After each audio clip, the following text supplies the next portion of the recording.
What's up, guys? It's MB Boxing, and I just finished up watching Alen Babic versus David Spilmont, and this was an 8-rounder in the heavyweight division, and this fight was Saturday, December 18th, from the AO Arena in Manchester, England, and this fight was broadcasted on DAZN, and in this fight, Alen Babic was able to get a 6-round stoppage victory over David Spilmont.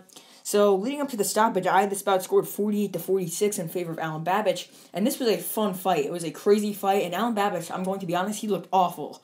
So, in round number 1, it looked like it was just going to be just the average Alen Babic performance, fighting a low-level fighter and easily knocking him out in the first 3 rounds. But then, after the first round, which was a round that wasn't too, I guess you could say entertaining. I mean, Babic was just coming forward, throwing his shots. He didn't really get to land a big shot yet, but then in the second round, David Spilmont really just started to box off the outside. And Spilmont, let me just say this, going into this fight, I believe he had a record of 11-7, like a horrible record. I don't know how many knockouts. But, yeah, towards the end of the second round, Alen Babic got caught with a beautiful hook right in the chin, and he sort of twirled around and did a chicken dance, got wobbled in the ropes. They could have been called a technical knockdown because he basically fell down in the ropes. And then Spilmont started bombarding him with shots, clean shots to the head, up until the end of the round where the bell rang. So Babic got exposed there by a fighter with no, I didn't even think Spilmont had a lot of knockouts, if I'm going to be honest. I remember seeing his record last night preparing for my broadcast, or should I say just watching this card, I should say. I'm just seeing what fights are on this card and whatnot, and I just got to see who Babic is fighting, and I was like, oh, this shouldn't be a competitive fight at all. But it was an extremely competitive fight, and definitely the toughest of Babic's career thus far. But then in round number 3, Spilmont got hurt with a combination at the end of the round, was sort of just kept his hands down and was just getting hit with shots. But throughout the fight, Spilmont was just tattooing Babic with shots on the outside. And I mean, I would wonder how anyone that's an undefeated prospect or anything, or just someone in the top 25 would do against Babic, because Babic did not look impressive here at all. But then Babic was actually able to drop Spilmont in the 4th round with a combination, specifically a left hook to the chin that sent him into the ropes and down. Then in the 6th round, I mean, Spilmont won the 5th round of my scorecard and the 2nd round. The 5th round, he looked great. He was jabbing on the outside, landing left hands just vigorously on the chin of Babic, and Babic looked defeated.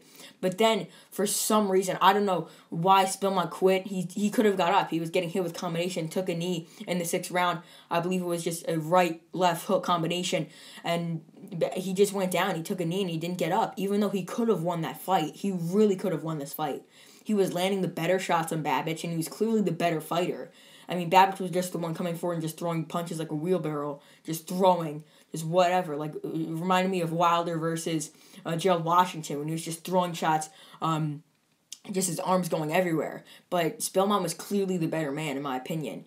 He was just jabbing on the outside. He was clearly more composed and definitely more experienced. And, yeah, I mean, I would just say this. Alen Babic did get exposed as not a good fighter, as I think anyone in the top 25 would destroy him probably, let alone the top 15. He was calling out guys for example, when Charles Martin was calling out Dillian White back in August, he was saying, yeah, let me fight you first. But, I mean, obviously someone like Charles Martin would knock out Alen Babic in a round or 2.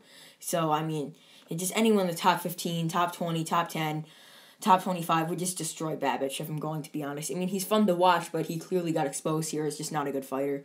And I know, obviously people who've watched him before know he doesn't have that much skill, but we didn't know if his chin was that great, but he got hit here by a fighter who was 11-7 and got absolutely rocked. So, I mean, I guess that says a lot about his chin right there. So, what is next for Alen Babic? I mean, many people were expecting him to step up after this fight, but, I mean, he's ranked highly by Bridgerweight as well, if I'm going to be honest. And from what I remember, he's ranked in the top 5. If not, they took him out.